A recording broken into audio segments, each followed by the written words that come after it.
आज हम लोग 18वें अध्याय का पठन करेंगे, परंतु इसको 2 भागों में करेंगे। आधा भाग पहले और दूसरा भाग कल, क्योंकि ये बहुत बड़ा है, विस्तार से कहा गया है, बहुत बड़ा है इसीलिए। ओम श्री परमात्मने नमः। उसके उपरांत अर्जुन बोले, हे महाबाहो, हे अंतर्यामिन, हे वासुदेव, मैं संन्यास और त्याग के तत्व को पृथक पृथक जानना चाहता हूँ। इस प्रकार अर्जुन के पूछने पर श्री कृष्ण भगवान बोले, हे अर्जुन, कितने ही पंडित जन तो काम्य कर्मों के त्याग को संन्यास जानते हैं, और कितने ही विचार कुशल पुरुष सब कर्मों के फल को त्याग कहते हैं, तथा कई एक विद्वान ऐसे कहते हैं कि कर्म सभी दोष युक्त हैं, इसलिए त्यागने के योग्य है, और दूसरे विद्वान ऐसे कहते हैं कि यज्ञ, दान और तप रूप कर्म त्यागने योग्य नहीं है। परंतु हे अर्जुन, उस त्याग के विषय में तू मेरे निश्चय को सुन। हे पुरुषश्रेष्ठ, वह त्याग सात्विक, राजस और तामस ऐसे तीनों प्रकार का ही कहा गया है, तथा यज्ञ, दान और तप रूप कर्म त्यागने के योग्य नहीं है, किंतु वह निसंदेह करना कर्तव्य है, क्योंकि यज्ञ, दान और तप यह तीनों ही बुद्धिमान पुरुषों को पवित्र करने वाला है। इसलिए हे पार्थ, यज्ञ, दान और तप रूप कर्म तथा और भी संपूर्ण श्रेष्ठ कर्म आसक्ति को और फलों को त्याग कर अवश्य करने चाहिए। ऐसा मेरा निश्चय किया हुआ उत्तम मत है।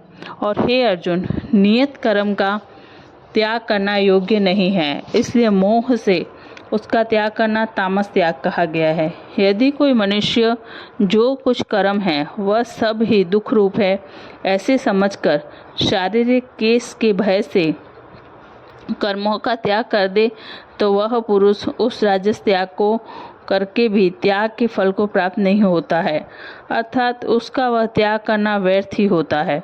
हे अर्जुन, करना कर्तव्य है ऐसे समझकर ही जो शास्त्र विधि से नियत किया हुआ कर्तव्य कर्म आसक्ति को और फल को त्याग कर किया जाता है, वह ही सात्विक त्याग माना गया है।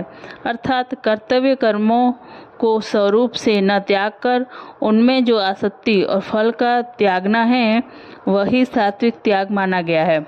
हे अर्जुन, जो पुरुष अकल्याणकारक कर्म से तो द्वेष नहीं करता है और कल्याणकारक कर्म में आसक्त नहीं होता है, वह शुद्ध सत्वगुण से युक्त हुआ पुरुष संशय रहित, ज्ञानवान और त्यागी है, क्योंकि देहधारी पुरुष के द्वारा संपूर्णता से सब कर्म त्यागे जाने को शक्य नहीं है।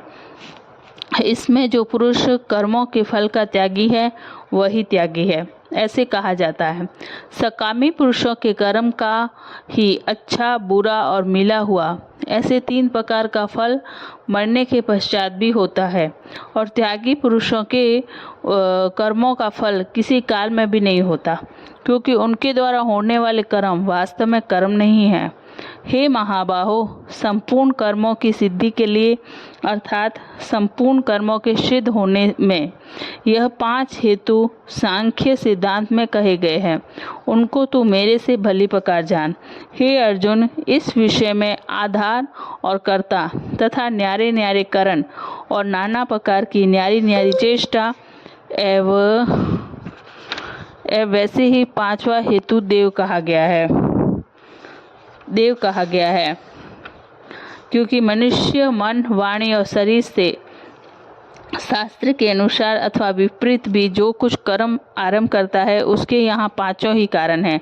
परंतु ऐसा होने पर भी जो पुरुष अशुद्ध बुद्धि होने के कारण उस विषय में केवल शुद्ध स्वरूप आत्मा को कर्ता देखता है, वह मलिन बुद्धि वाला अज्ञानी यथार्थ नहीं देखता है। हे अर्जुन, जिस पुरुष के अंतःकरण में मैं करता हूँ ऐसा भाव नहीं है, तथा जिसकी बुद्धि सांसारिक पदार्थों में और संपूर्ण कर्मों में लिपायमान नहीं होती, वह पुरुष इन सब लोगों को मारकर भी वास्तव में न तो मरता है और न ही पाप से बंधता है।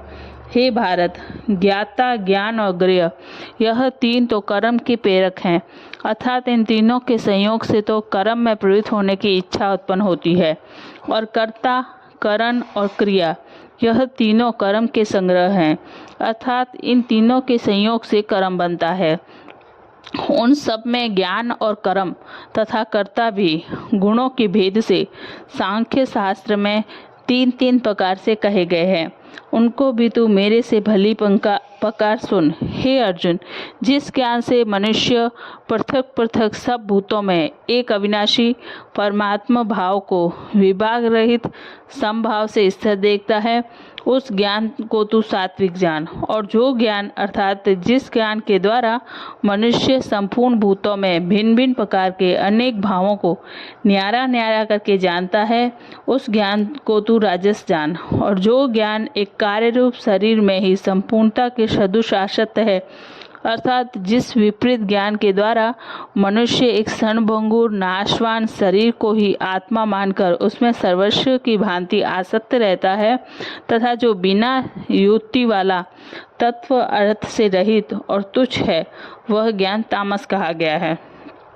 हे अर्जुन, जो कर्म शास्त्र विधि से नियत किया हुआ और कर्तापन के अभिमान से रहित, फल को न चाहने वाले पुरुष द्वारा बिना राग देश से किया हुआ, वह कर्म सात्विक कहा जाता है।